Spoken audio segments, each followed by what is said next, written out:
गुरुर्ब्रह्मा गुरुर्विष्णु गुरुर्देवो महेश्वरः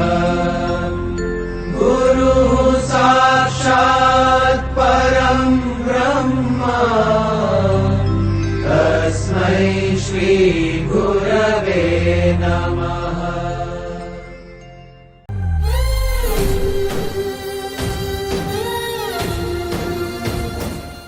जय श्री माता रानी। जय माँ विजय सेन चैनल में आप सभी का स्वागत है। आज हम आप सभी को एक विशेष प्रकार की जानकारी देने जा रहे हैं, जो ये जानकारी गुरु पूर्णिमा के पावन दिन पावन पर्व के लिए है। क्योंकि जो गुरु पूर्णिमा का जो पावन दिन पावन पर्व होता है वो अपने आप में बहुत ही महत्वपूर्ण होता है, बहुत ही विशेष होता है उन सब लोगों के लिए जो लोग अपने गुरु को धारण करना चाहते हैं या किसी व्यक्ति को गुरु बनाना चाहते हैं, या फिर उन सभी लोगों के लिए भी ये विशेष दिन विशेष पर्व रहता है जो गुरु शिष्य परंपरा के अंतर्गत आते हैं। और ये गुरु पूर्णिमा का पावन दिन पावन समय ऐसा होता है जिस समय पर शिष्य अपने गुरु के पास जाता है और अपने गुरु की विधिवत पूजन अर्चन करता है, और जो भी उसकी स्थिति परिस्थिति रहती है उसके हिसाब से अपने गुरु के लिए भेंट ले जाता है, उपहार ले जाता है। और गुरु अपने सभी शिष्यों के लिए बहुत बहुत प्रकार से आशीर्वाद देता है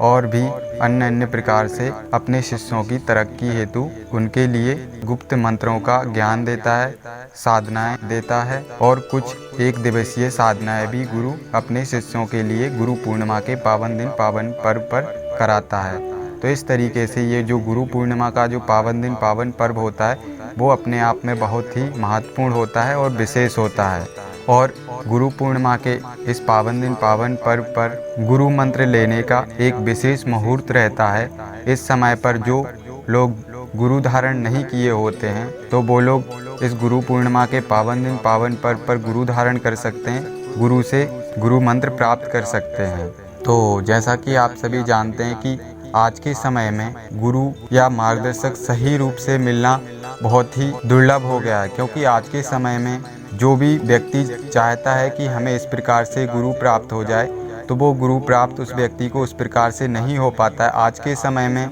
हर एक गुरु चाहता है कि हमें इस प्रकार से शिष्य मिले कि वो पैसों वाला हो और हमारे लिए वो शिष्य पैसे दे। और आज के समय में जो गुरु हैं वो जब भी किसी भी शिष्य को दीक्षा देते हैं तो कोई 21,000 लेता है, तो कोई 31,000 लेता है, कोई तो 51,000 तक उस शिष्य से दीक्षा के पैसे ले लेता है। तो इस तरीके से जो गुरु परंपरा है वो क्षीण होती जा रही है और सिर्फ शिष्य चाहता है गुरु को पैसे देकर उससे दीक्षा ले ले, गुरु मंत्र ले ले और भी अन्य अन्य प्रकार से साधनाएं कर ले। ना उस शिष्य का उस गुरु के प्रति समर्पण रहता है, ना विश्वास रहता है, ना भाव रहता है। और गुरु भी इसी प्रकार से हैं कि गुरु चाहते हैं कि इसी प्रकार से हमें शिष्य मिलें कि वो हमें पैसे दे दें और हम उनके लिए गुरु मंत्र दे दें, और गुरु मंत्र देने के बाद कोई भी उनको साधना सिद्धि दे दें ताकि वो हमारे यहाँ फंसे रहें और वो निरंतर उनके लिए वो शिष्य पैसे देते रहते हैं उन गुरुओं के लिए, और वो गुरु उनके लिए इस प्रकार से साधनाएं देते रहते हैं कि वो साधना उनकी सफल भी नहीं होती है और कंटिन्यू वो साधना वो मंत्र जाप वो गुरु उन शिष्यों से कराते रहते हैं और उनके लिए सालों लग जाते हैं और सालों में वो गुरु ना जाने उन शिष्यों से कितने पैसे ले लेते हैं। तो इस तरीके से ये गुरु शिष्य परंपरा चल रही है आज के समय में। लेकिन जो गुरु शिष्य परंपरा होती है वो बहुत ही अलग तरीके से होती है, लेकिन आज के समय में इस प्रकार की परंपराओं को नहीं निभाया जा रहा है। बहुत कम ऐसी जगह हैं जहाँ पर इस प्रकार की स्थितियों को देखा जा रहा है और गुरु परंपराओं को निभाया जा रहा है। लेकिन आज हम इस विषय पर बात नहीं करते हैं। आज हम आप सभी को ये बताते हैं कि जो गुरु पूर्णिमा का पावन दिन पावन पर्व आ रहा है, तो ऐसे पावन समय पर जो गुरुमुखी नहीं है, जिन्होंने अभी तक गुरु धारण नहीं किया है, तो वो इस गुरु पूर्णिमा के पावन दिन पावन पर्व पर कैसे गुरु को धारण करें, कैसे जाने कि ये गुरु सही है और जो गुरु है वो सही मार्गदर्शन उस व्यक्ति को करेगा कि नहीं करेगा। तो इस प्रकार की स्थिति को देखते हुए आज हम आप सभी को बताते हैं कि कैसे आप सभी जान सकते हैं कि किस व्यक्ति से आपको गुरु दीक्षा लेनी चाहिए, गुरु मंत्र लेना चाहिए, किस व्यक्ति को गुरु धारण करना चाहिए, किसको नहीं करना चाहिए। तो हम आप सभी को एक सबसे बड़ी बात बता देते हैं कि उसी व्यक्ति को गुरु बनाना चाहिए, उसी व्यक्ति से गुरु मंत्र लेना चाहिए जिस व्यक्ति के पास जाने के बाद आपकी सभी प्रकार की जो भी आपके अंदर जिज्ञासाएं चल रही होती हैं, जो भी आपकी इच्छाएं होती हैं कि इस गुरु से मार्गदर्शन प्राप्त हो, संतुष्टि मिले हम इस प्रकार से, तो आप जिस भी व्यक्ति के पास जाते हैं, जिसको भी गुरु धारण करना चाहते हैं, गुरु मंत्र लेना चाहते हैं, जब आप उस व्यक्ति के पास जाते हैं और अगर उस व्यक्ति के द्वारा आपकी सभी प्रकार की इच्छाओं तृष्णाओं की संतुष्टि हो जाती है और आपका मन उस व्यक्ति से संतुष्ट हो जाता है और उस व्यक्ति के पास से आपको जाने में एक बेचैनी सी महसूस होती है, आपको ऐसा प्रतीत होता है कि इसी व्यक्ति के पास रहें, हम इसी व्यक्ति के साथ बैठें और इस व्यक्ति से हम ज़्यादा देर तक बात करें, ज़्यादा से ज़्यादा बात करें। अगर आपके अंदर इस प्रकार की स्थिति घटित होती तो उस व्यक्ति से आप जल्दी से जल्दी गुरु मंत्र ले सकते हैं, उस व्यक्ति को आप गुरु धारण कर सकते हैं। तो उसी व्यक्ति के अंदर इस प्रकार की स्थितियाँ घटित होती हैं जो व्यक्ति का वो गुरु पूर्व जन्म से होता है। तो ऐसी स्थितियां उस व्यक्ति के साथ जब भी घटित होती हैं जब वो व्यक्ति पहले से गुरु होता है, पूर्व जन्मों से वो गुरु उस व्यक्ति का होता है, तभी इस प्रकार की उस व्यक्ति के अंदर स्थितियां घटित होती हैं और उस व्यक्ति के पास से उस व्यक्ति को दूर जाने में बेचैनी महसूस होने लग जाती है, अजीब सी स्थितियां उसके अंदर घटित होने लग जाती। तो ऐसी स्थिति में फिर उस व्यक्ति को उस व्यक्ति से गुरु मंत्र ले लेना चाहिए और उसको गुरु धारण कर लेना चाहिए, गुरु बना लेना चाहिए उस व्यक्ति को। और अगर अभी तक आपको इस प्रकार का कोई भी व्यक्ति नहीं मिला है, आप किसी अच्छे गुरु अच्छे मार्गदर्शक की तलाश में हैं, आप चाहते हैं कि आपके लिए कोई अच्छा गुरु अच्छा मार्गदर्शक मिले जो आपको साधनात्मक क्षेत्र में सफलता दिलाए, साधनात्मक क्षेत्र में आपको तरक्की दिलाए, तो ऐसी स्थिति में आप सभी इस गुरु पूर्णिमा के पावन दिन पावन पर्व पर एक छोटी सी साधना कर सकते हैं जो सिर्फ गुरु पूर्णिमा के पावन दिन पावन पर्व पर ही की जाती है। इस साधना को करने के बाद आपके जीवन में अवश्य ही गुरु तत्व की प्राप्ति होगी और आपको कोई ना कोई देहधारी गुरु अवश्य मिल जाएगा जिसके माध्यम से आपको मार्गदर्शन प्राप्त होगा और साधनात्मक क्षेत्र में आपको वो गुरु वो मार्गदर्शक आपको आगे बढ़ाएगा। तो आप सभी को करना क्या है कि जो गुरु पूर्णिमा का पावन दिन पावन पर्व है, इस समय पे आप सभी को जो भी आपकी घर की कुलदेवी हैं, तो जो कुलदेवी होती हैं वो एक तरीके से कहा जाए तो वो आपके परिवार के एक सदस्य के रूप में होती हैं और वो आपके पूरे परिवार की देखरेख करती हैं और एक एक सदस्य के ऊपर उनकी दृष्टि होती है। हर तरीके से वो आपके घर परिवार के सभी सदस्यों के ऊपर अपनी दृष्टि रखती हैं और हर एक स्थिति परिस्थिति में वो आपका सहयोग करती हैं। तो जो भी आपकी कुलदेवी हैं, तो आप सभी को गुरु पूर्णिमा के पावन दिन पावन पर्व पर सिर्फ आपको आपकी कुलदेवी की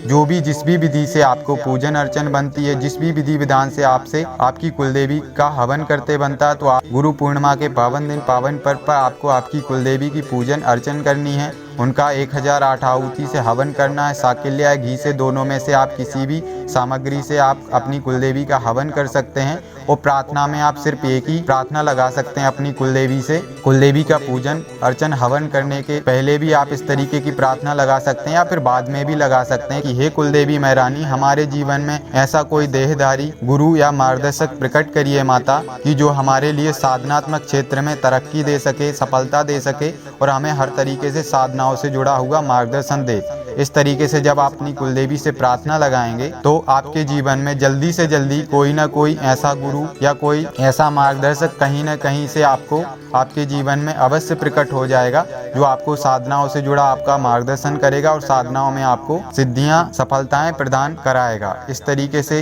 जब आप अपनी कुलदेवी से प्रार्थना लगाएंगे, पूजन अर्चन करेंगे गुरु पूर्णिमा के पावन दिन पावन पर्व पर, तो आप कोई ना कोई देहधारी गुरु या मार्गदर्शक आपके जीवन में अवश्य ही प्रकट होगा। तो आप सभी इस तरीके से गुरु पूर्णिमा के पावन दिन पावन पर्व पर अपनी कुलदेवी की पूजन अर्चन हवन कर सकते हैं और अपने जीवन में जिस भी गुरु की आप तलाश कर रहे हैं, मार्गदर्शक की तलाश कर रहे हैं, वो आपके जीवन में अवश्य ही प्रकट होगा। क्योंकि जो कुलदेवी होती हैं वो अपने सेवक अपने भक्त की जल्दी से जल्दी मनोकामना और इच्छाओं की पूर्ति अवश्य करती हैं, चाहे वो फिर किसी की भी कुलदेवी हो या फिर हमारी कुलदेवी हो या आपकी, जो भी व्यक्ति की कुलदेवी होती हैं वो उस व्यक्ति की मनोकामना इच्छाएं जल्दी से जल्दी पूर्ण करती हैं। तो आप सभी इस तरीके से अपनी कुलदेवी की पूजन अर्चन हवन कर सकते हैं और अपने जीवन में गुरु और मार्गदर्शक माता कुलदेवी के आशीर्वाद से प्रकट कर सकते हैं। क्योंकि कहा जाता है कि जो गुरु होता है, अगर आप स्वयं से किसी गुरु की पहचान करेंगे तो आप कहीं ना कहीं उस गुरु की पहचान करने में चूक जाएंगे। लेकिन आपको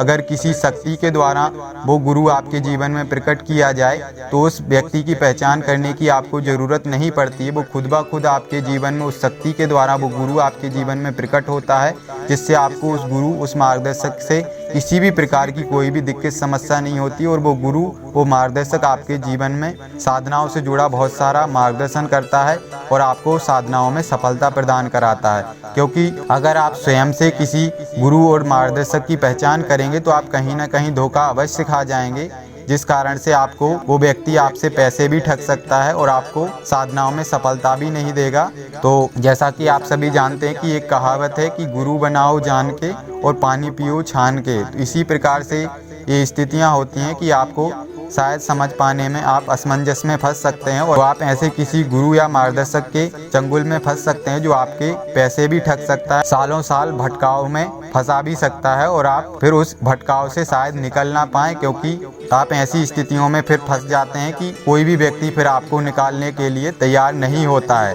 तो आप सभी सोच समझकर ही इस गुरु पूर्णिमा के पावन दिन, पावन पर्व पर किसी गुरु को धारण करिए। अन्यथा फिर जो हमने आप सभी के लिए प्रयोग बताया है, अपनी कुलदेवी के माध्यम से प्रार्थना लगाइए, तो जल्दी से जल्दी ही आपके जीवन में कोई ना कोई गुरु या मार्गदर्शक माता कुलदेवी के आशीर्वाद से अवश्य प्रकट होगा, जो आपके लिए साधनाओं में मार्गदर्शन करेगा, आध्यात्मिक क्षेत्र में आपका मार्गदर्शन करेगा और साधनाओं में आपको सफलता अवश्य दिलाएगा। तो अगर आप सभी को हमारे द्वारा दी हुई जानकारी अच्छी लगी हो तो वीडियो को लाइक कीजिए, शेयर कीजिए। अगर आप चैनल पर नए हैं तो चैनल को सब्सक्राइब कीजिए। जय श्री माता रानी।